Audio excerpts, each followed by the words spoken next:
Assalamualaikum warahmatullahi wabarakatuh. Perkenalkan, nama saya Anissa Kusumaningtyas dengan NIM 213141096.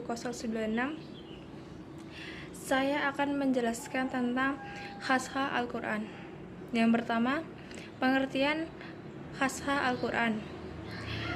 Pengertian dari segi bahasa, al-khasha merupakan berupa bentuk jimak dari kata kisah yang artinya mengikuti jejak atau menelusuri bekas cerita. Dari segi istilah, kisah adalah berita-berita mengenai suatu permasalahan dalam masa-masa yang terjadi berturut-turut. Jadi dapat disimpulkan bahwa khasah Al-Quran adalah kisah-kisah yang terjadi dalam Al-Quran mengenai hal ihwal umat-umat terdahulu dan nabi-nabi mereka, serta peristiwa-peristiwa yang terjadi pada masa lampau, masa kini, dan masa yang akan datang. Yang kedua, unsur-unsur yang terkandung dalam Al-Quran. Yang pertama, keadaan sesuatu subjek yang dipaparkan. Walaupun tokoh bukan sebagai titik sentral, bahkan bukan sebagai tujuan dari kisah, bahkan kadang tokoh tidak dipaparkan. Yang kedua, kisah mengandung unsur waktu yang melatar belakangi lahirnya kisah. Yang ketiga, mengandung tujuan-tujuan keagamaan. Dan yang terakhir, peristiwa diceritakan secara bertahap atau pengulangan secara kronologis. Unsur-unsur yang terkandung dalam kisah Al-Quran menurut Ahmad Jamal Al-Umuri. Yang pertama, kisah wahyat. Kisah wahyat adalah kisah yang gambarkan gejala-gejala kejiwaan. Contohnya yaitu kisah dua putra Adam yang dijelaskan dalam surat Al-Maidah ayat 27-30. Yang kedua, kisah tamsiliyat.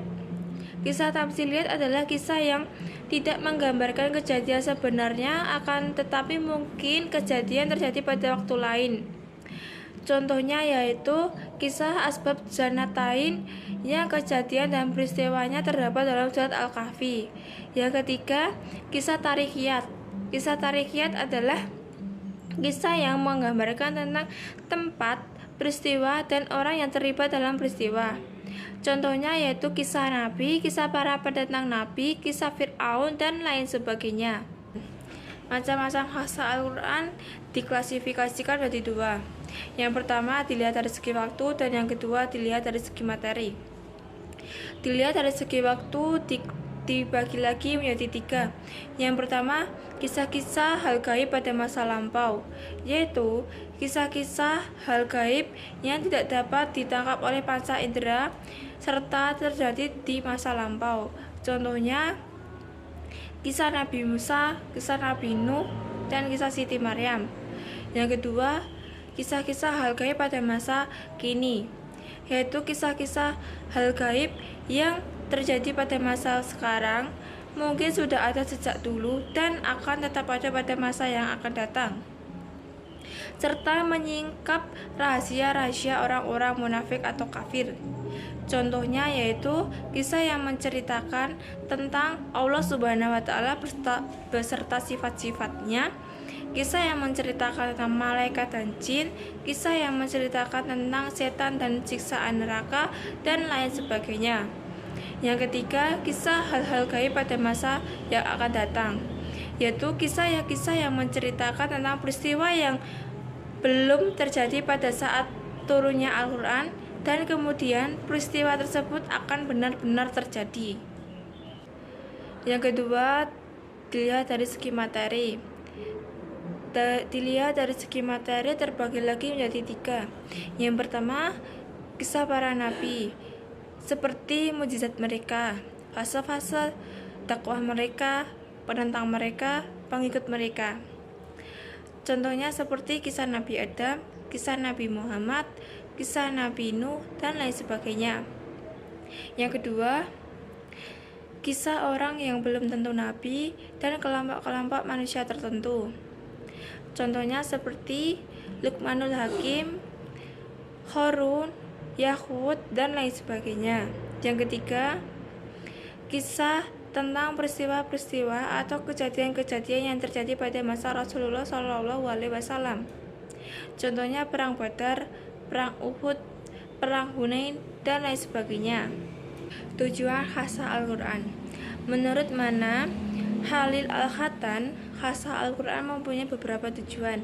Yang pertama, menjelaskan dasar-dasar takwa dan pokok-pokok syariat yang dibawa oleh Rasul. Yang kedua, memantapkan hati Rasulullah dan umatnya dalam menegakkan agama Allah Subhanahu wa Ta'ala. Yang ketiga, mengabadikan usaha para nabi dan mengungkap bahwa nabi-nabi dahulu adalah benar. Yang keempat, menampakkan kebenaran Nabi Muhammad SAW dalam dakwah yang mampu menceritakan tentang keadaan umat yang terdahulu. Dan yang terakhir, menyingkap kebohongan para ahli Alkitab yang telah menyembunyikan isi kitab murni mereka. Dampak khasah Al-Quran.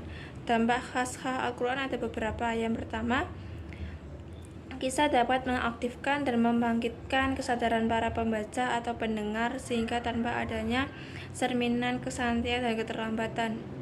Yang kedua, mengarahkan emosi dan mengikutsertakan unsur psikis sehingga pembaca larut dalam setting emosional cerita. Yang ketiga, pola keteladanan ini dapat mempengaruhi orang lain untuk meniru sifat yang diperankan tokoh dalam cerita. Dan yang terakhir, mengandung nasihat. Sekian penjelasan saya tentang khasah Al-Quran. Apabila ada kurangnya saya minta maaf. Wassalamualaikum warahmatullahi wabarakatuh.